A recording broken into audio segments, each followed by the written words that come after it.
자, 첫 뉴스가 뭡니까? 네, 김현웅 법무부 장관과 최재경 청와대 민정수석이 어제 사의를 표명했는데요. 겉으로는 이제 대통령이 피의자가 된 것에 대해서 보필을 제대로 못했다. 그래서 도의상 책임을 지는 차원이다. 이렇게 설명을 했는데, 그러니까 사실 이 설명이 진짜는 아닐 것이다라는 이제 분석이 나오고 있고요. 특히 최재경 민정수석 같은 경우에는 이제 여러 가지 분석이 나오고 있습니다. 법무부 장관은 이게 그대로 받아들일 수도 있어요. 왜냐하면 검찰총장을 지휘할 위치인데. 네. 검찰총장이 청와대에 반하는 지금 행보를 하고 있다고 법무장관은 던질 수 있는데, 근데 이제 민정수석 같은 경우에는 사실상 대통령의 변호인 역할을 하고 있었단 말이죠. 네. 그렇죠. 예, 그러니까 이제 특히 또 최재경 민정수석은 가장 먼저 임명된 사람이고, 네. 예, 청와대 시스템에 와야 된 이후에.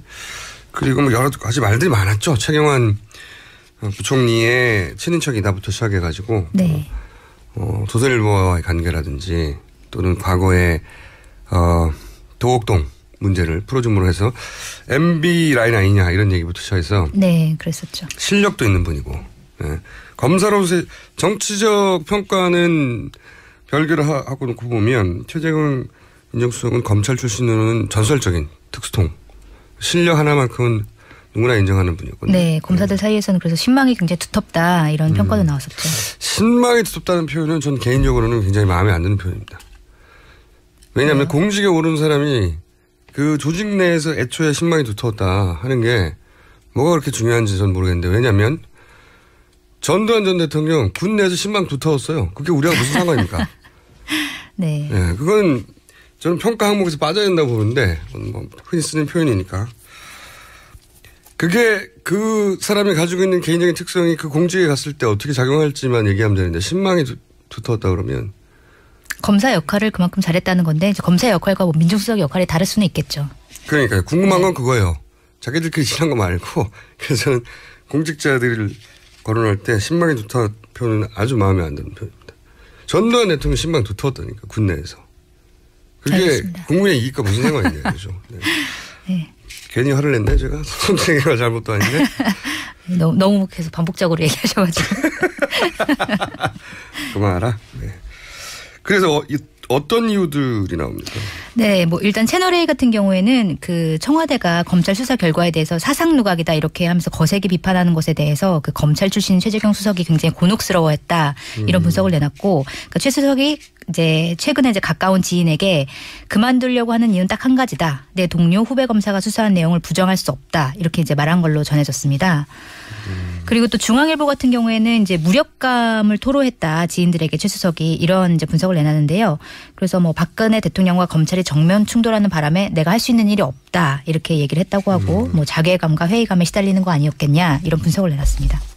뭐 어느 정도는 다 일리 있는 이야기인데, 저는 개인적으로 이 뉴스는 어떤 뉴스하고 연결해서 봐야 되냐면, 유영하 변호사가 기자회견 할 때 그 네. 문서가 민정비서관의 아이디로 작성됐다 그렇죠. 얘기가 나왔잖아요. 네. 사실 유영하 변호사가 어떤 문서 작업이나 변호인 역할을 할 때 어딘가에서 일해야 할 텐데, 당연히 대통령 지근거리에 있어야 할 테고, 직원은 아니지만 아마도 가장 가까운 민정비서관실 같은 데 가서 업무가 유사한 문서를 작성했을 가능성이 높죠. 그렇죠? 네. 실제로 작성을 그렇게 한 게 나타났고요. 네. 민정수석이 2명이 생긴 겁니다. 한마디로 하면. 아, 그렇게 보시는군요. 네. 민정수석이 2명이 생긴 거죠. 그러니까 민정수석이 대통령 변호인의 역할을 하라고 있는 자리는 아니지만, 지금 전국에서 가장 중요한 일은 대통령, 지난번에 왜 두 번째 사과문 작성자가 네. 최재경 민정수석이라고 추정하는 네. 네. 검찰 내부 관계자들이 많다고 했잖아요. 그 특유의 문장이다. 보자마자 알겠다. 근데 본인이 대면 조사, 그러니까 조사 받아야 된다고 썼어요. 대통령의 법률적 대응을 그렇게 방향을 정했는데. 네. 변호사가 갑자기. 네. 그 사선 변호사, 유영하 변호사가 와가지고, 전면 거부해버렸죠. 네. 말을 바꿨죠. 민정수석이 2명이 생긴 겁니다. 그런데 본인이 생각했던 방침과 방향하고는 정반대로 가고 할 일이 없어진 거죠. 네. 2명의 민정수석 중 1명이 관둔 겁니다. 이렇게 표현하는 게 맞다. 저는 그렇게 생각합니다. 근데 이 사표를 받아들일 것인가 안 받아들일 것인가에 따라서 네. 정신을 차렸나 못 차렸냐가 판가름 나는 거라고. 왜냐하면 두 명의 민정수석이 생겼어요. 그러면 그중에서 실력 있는 사람을 남겨야 되지 않습니까? 네. 그렇죠. 근데 검찰 내에서의 평판 검찰 출신이에요. 유영하 변호사도. 또는 뭐 그 안에서 실력, 뭐 남긴 기록들 혹은 영향력 비교할 수가 없어요. 그런데 유영하 변호사를 사실상의 민정수석으로 둔다. 뭐랄까요. 정신이 없는 거죠. 그런데 이미 사의를 표명한 사람을 또 계속 잡아두는 것도 사실 맞지 않지 않나요? 대통령은 반려하면 됩니다. 거기서 다시 태어나면 또 두 번째 문제지만 네. 사표를 수리하지 않으면 되는 거죠. 사표를 수리하지 말라고 아마 주변에서 아마 검찰에 대한 영향력이나 또는 네. 그 루트를 아는 채널을 아는 사람들은 다 말릴 텐데 대통령이 받아들일지 모르겠네요. 네. 이거 굉장히 중요한 관전 포인트라고 봅니다. 앞으로 향후 어떻게 이 사태가 진전될지. 그러니까 검찰이 이렇게 세게 나가는 이유 중에 하나도 자기들하고의 채널 혹은 뭐 그게 없다는 거거든요 지금. 네. 네. 그러니까 그냥 들이받기 시작한 거죠. 말씀드린 대로 법무부 장관과 최재경 청와대 민정수석이 거의 동시에 사의를 표명하는 일이 있었습니다. 특히 최재경 민정수석은 임명된 지 얼마 되지도 않아서 사의 표명을 하는 거라 뭔가 심상치가 않습니다. 탄핵 정국의 새로운 변수가 되는 건 아닌지 짚어보죠. 검찰 출신 국민의당 김경진 의원 연결이 돼 있습니다. 김 의원님 안녕하세요. 네, 안녕하십니까. 법무부 장관의 사표, 민정수석의 사표, 게다가 민정수석은 임명장 공식으로 받은 지 엿새밖에 안 된 상태. 이게 무슨 일입니까? 그 사표 예부가 이제 공개된 시점이 어제고요. 예. 실은 장관은 월요일자로 사의 표명을 했고 민정수석은 화요일자 사의 표명을 했다고 이제 저는 그렇게 알고 있고요. 아, 그래요? 예. 근데 이제 어쨌든 두 분 다 지금 40년 이상 검사 생활을 한 전직 검사 출신들 아니겠습니까? 맞습니다. 예. 그런데 이분들은 그러니까 이제 결국은 자기 삶의 전부가 검사다 보니까 이 검찰에서 익숙해진 판단 원칙을 가지고 이제 생활하고 행동한다고 보는데 예. 이게 검찰에 있다 보면 두 가지거든요. 딱 이게 하나는 범죄자를 처벌해야 한다. 예. 또 하나는 윗사람의 명령에 복종해야 된다. 상명하복. 이 두 가지가 이제 검찰에서 이게 뼛속 깊이 스며드는 원칙인데. 범죄자 처벌, 상명하복. 네. 예. 그런데 일요일날 이제 검찰의 중간 수사 결과가 발표가 나니까 이 두 가지 원칙이 그냥 서로 충돌하지 않았나 싶습니다. 내면에서 갈등을 일으킨 거예요, 두 가지. 네. 그러니까 자신이 모시는 상명하복, 그러니까 상명을 하는 주체가 범법자가 된 거죠. 범죄자가 된 거죠. 네, 그래서 중간에 샌드위치로 이렇게 낀 신세가 되다 보니까 이러지도 못하고 저러지도 못하고 아마 그런 상황이 아닌가 싶고요. 결국 이제 일부 또 하나 들리는 얘기는 지금 검찰이 계속해서 대면 조사 요구를 하고 있지 않습니까? 예, 근데 최재경 민정수석 같은 경우는 대면 수사 받자 이거 피할 이유가 없다라고 대통령께 건의를 드렸는데 대통령은 지금 유영하 변호사 의견을 주로 들어서 이게 검찰 출석 요구 불응하겠다 지금 이렇게 되면서 검찰이 이제 강공으로 나오지 않습니까? 그렇죠. 예, 그래서 이제 장관도 그렇고 민정수석도 그렇고 어쨌든 자신들이 지휘 감독하는 검찰하고 본인들이 보좌하는 대통령이 이렇게 극단적으로 대립하는 상황에서 어찌 할 수 있는 일이 아무것도 없으니까 사퇴하는 길을 선택한 것이 아닌가 그렇게 보여집니다. 샌드위치 신세가 된 나머지 내가 할 수 있는 게 뭐냐. 검찰한테 좀 이렇게 뭔가 영향력을 넣어보려고 했는데 검찰이 꿈쩍도 안 하니까 내 말 안 듣네 말하자면 뭐 이렇게 돼서 사표 낸 건 아니냐라는 얘기도 있거든요. 그런 해석도. 그러니까 그게 결국은 샌드위치죠. 그것도 그러니까 샌드위치입니까? 예, 이게 검찰도 지금 이 존립 여부 생존이 지금 문제되는 시점 아니겠습니까? 그렇죠. 예. 그러니까 이번 사건 수사를 보면 사실은 검찰이 수사를 한 게 아니고 언론에서 90% 이상 수사를 다 해서 밥상을 차려놓으면 검찰은 마지막 이 설거지 작업만 하는 것이 지금 현재의 수사 상황이거든요. 따라가고 있어요. 예. 그러다 보니까 검찰도 이게 만약에 지금 이 정권이 바뀌고 나면 또 국민의 분노가 지속된다면 과연 검찰 조직은 어떻게 될 것인가. 매번 나오는 게 지금 이 고위공직자 비리 수사처 얘기가 나오고 있지 않습니까?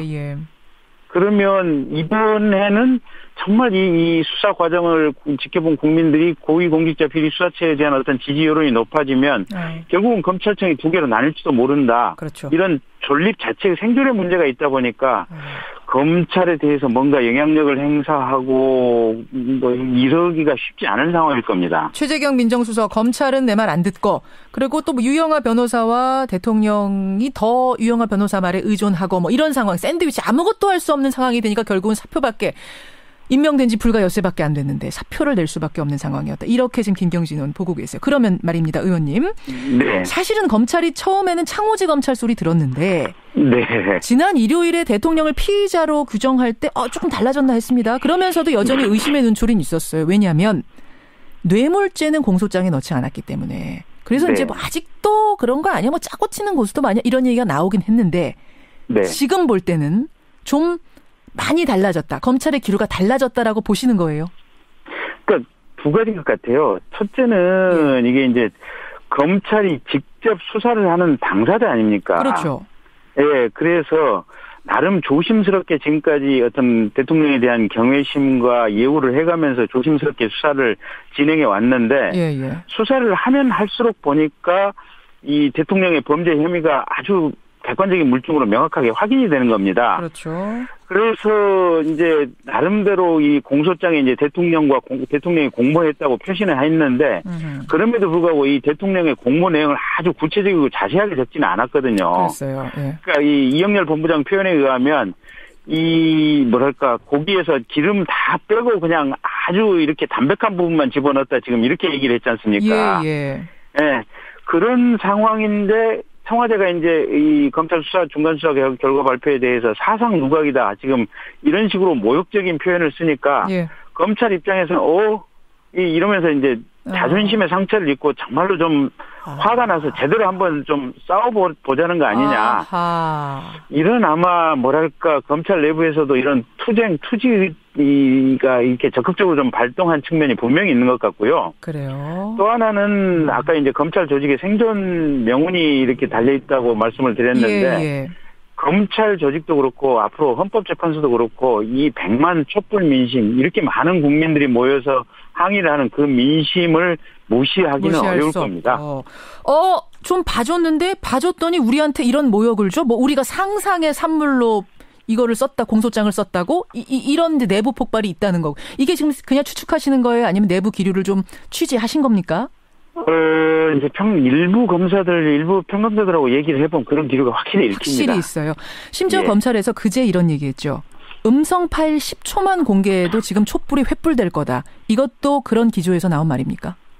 예, 그렇게 보고 있습니다. 그러니까 아까 이제 기름 다 빼고 그냥 담백하게 공소장에 썼다라는 얘기를 드렸는데요. 그러니까 아마 그 음성 파일이 대통령이 상당히 어떤 최순실 씨의 국정농단 관여에 대해서 그거를 허용해주는 내용이 상당히 시시콜콜 자세하게 들어가 있는 그런 취지라고 저는 알고 있습니다. 그러니까 정호성 비서관 핸드폰에서 나온 그 음성 파일인 거죠? 예. 그래서 그거를 그냥 그대로 깔 경우에는 대통령이 지금까지 본인이 부인하고 사상 누각이라고 했고 뭐 소설을 쓴다고 했던 이런 부분들이 전혀 성립할 수 없다는 그런 증거를 가지고 있다라는 그런 얘기인데요. 그런 부분들을 검찰이 확인을 하다 보니까 결국은 이렇게 아마 강한 기류가 가능하지 않았을까 싶습니다. 그 음성 파일 뭔지 아세요? 내용? 저는 내용 모릅니다, 사실은. 내용은 모르지만 아마 그런 것이 아닌가. 그거 10초만 정말 공개해도 횃불이 될 정도의 사안. 최순실한테 얼마나 의존했는지를 극적으로 드러내는 아마 10초일 거다 이렇게 보시는 거군요. 예, 그렇습니다. 검찰 입에서 뭐 이런 얘기까지 나왔다는 건 그러다 보니 검찰의 기류는 지금 바뀌었다.